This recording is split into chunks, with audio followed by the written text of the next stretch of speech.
Now I give the floor to His Excellency Mr. Mohamad Hasan, Minister of Foreign Affairs of Malaysia.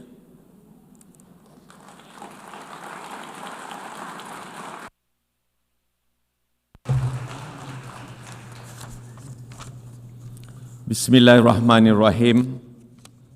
Madam President, Your Excellencies, may I begin by congratulating President Annalena Baerbock on being elected as the President of the 80th session of the General Assembly. I also wish to thank His Excellency Philemon Yang for his leadership throughout the 79th session of the General Assembly. Madam President, it is now the 80th session of the General Assembly. Yes, 80 years since our dreams of bright future gave birth to the United Nations. Humanity has imagined the future in many ways. Among other things, we imagined that in some of its darkest version, information overload would numb critical thought while apathy take over. I fear that this has come to pass. 80 years after the end of the Second World War, we are watching in high definition as genocide unfolds around the world. 80 years, after all, after the fall of the empires, colonialism is still alive, armed, funded, and justified by some of the supposedly most liberal powers in the world. They have defended and supported the only party who has any real power in a conflict as it makes a fuss out of international law. As we approach the 80th anniversary of the United Nations, Madam President, I suppose I should say, congratulations. But today, that word rings hollow. Should we congratulate ourselves on our inability to bring an end to the occupation of Palestine? Or should we congratulate ourselves for allowing a rogue state to undermine our charter and our efforts? In Gaza, the clock is ticking, the bombs are falling, and the light is fading. We have failed at least 70,000 people. Israel can no longer hide behind its pretense of victimhood. From London to Dhaka, from Paris to Sydney, from Montreal to Kuala Lumpur, populations have spoken out in grief and outrage. More and more people are standing up for the truth that Israel is committing genocide in Gaza. Remember, the eyes of the world are upon us. We must take action now, Madam President, now. Sanction Israel. The metastasis of Israel's brutality in the Middle East cannot go on. Their latest assault on Doha was not merely an attack on a few representatives of Hamas. It was an attack conducted on another state's soil and an insult to the efforts of all who have attempted to mediate. And it is a signal that Israel's violence will continue to destabilize the region. The effect of this will spill over to the rest of the world. The atrocities may have begun with Palestine, but they certainly will not end with Palestine. As the Middle East grows ever more dangerous for its residents, we will feel the reverberations all over the world. And this is why simply advocating for a two-state solution is not enough, Madam President. Malaysia will agree to any measures of the support for the Palestinian people, including the New York Declaration. But let us be clear. Let us be clear, there are only three real answers to this conflict.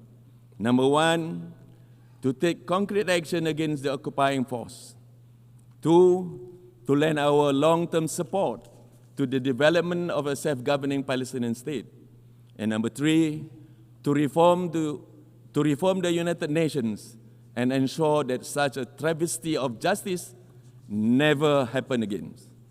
Madam President, repeated failures of the Security Council to fulfill the will of General Assembly must be met with strong resistance. We must continue to demand accountability from the permanent members of the United Nations Security Council through Resolution 76/272, or popularly known as the Veto Initiative. And we must pursue results through Resolution 377A, that is Uniting for Peace. No more shall we quietly accept the dismissal of our collective voice. We must question and challenge the veto. We must free the Security Council from this humiliating paralysis.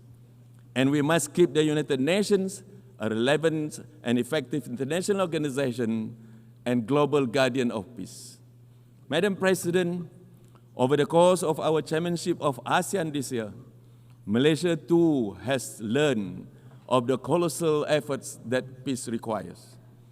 As a unique example of an inclusive form of multilateralism, ASEAN has embraced change, expanded our membership, and engaged with the world over the past 58 years. And this is why it has been Malaysia's honor and our greatest task yet to take on Southeast Asia's challenge this year. When conflict threatened to spiral between our neighbors, ASEAN did not stand idle. We stepped in, convened both sides in Malaysia, and implemented a ceasefire, one that ASEAN is now ensuring takes root through active monitoring on the ground. Yes, challenges remain, but our message is clear. ASEAN will stay at the table, urging both states to honor their commitments, for there is no conflict, whether interstate or intrastate, that is worth risking the stability of our home. This is why our efforts to cultivate security and stability in Myanmar and to restore credibility to five-point consensus must continue. ASEAN is deeply disappointed that the agreed upon ceasefires in Myanmar have been broken in some areas and that violence continues to endanger civilians. Those in power have a responsibility to remember that Myanmar is a part of a region, not an isolated country. There is a bright and safe future for all of our peoples if we work together in good faith towards a Myanmar-owned, Myanmar-led resolution to the crisis in the country. Madam President, as ASEAN's focus deepens on bolstering security, strengthening economic resilience, and advancing sustainability goals across the region, we will address not only our internal crisis, but also from beyond. The South China Sea must not be used as leverage in strategic competition. Southeast Asia and its waters become a theater for rivalry between superpowers. We therefore urge all parties to fully comply with UNCLOS and to avoid actions that could provoke miscalculation or conflict in the waters we share. We will also continue to champion the rights and the needs of the global South at large.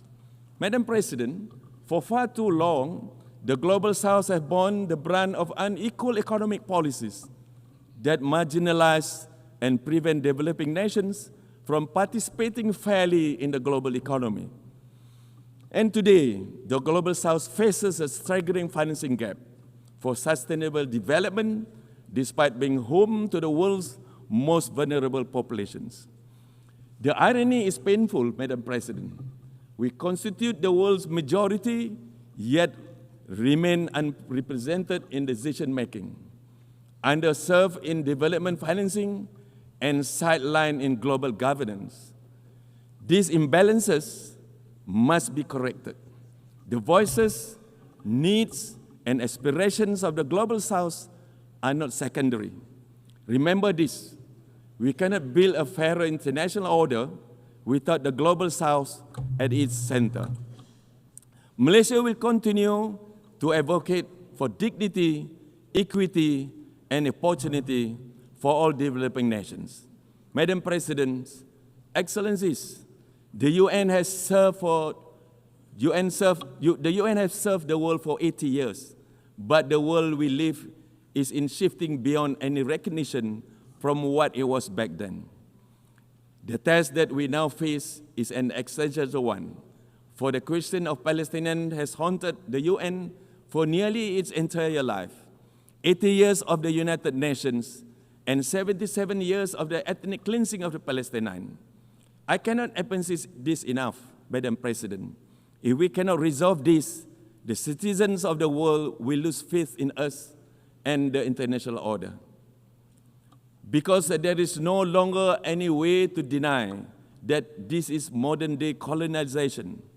Only the formerly colonized have been able to see it for what it is since the start. It is a genocide.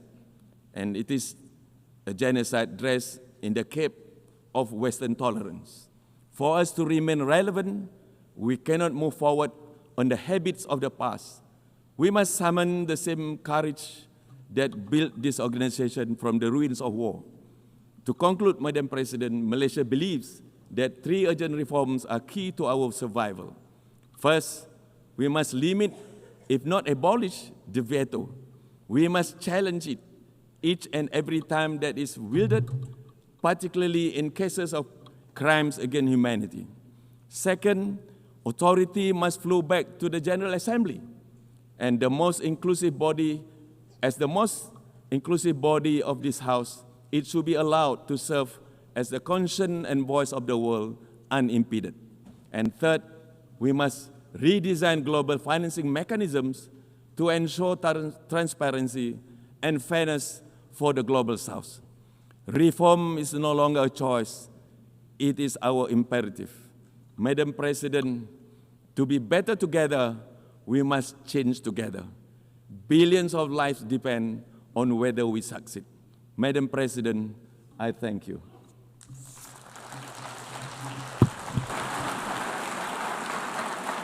I thank the Minister of Foreign Affairs of Malaysia.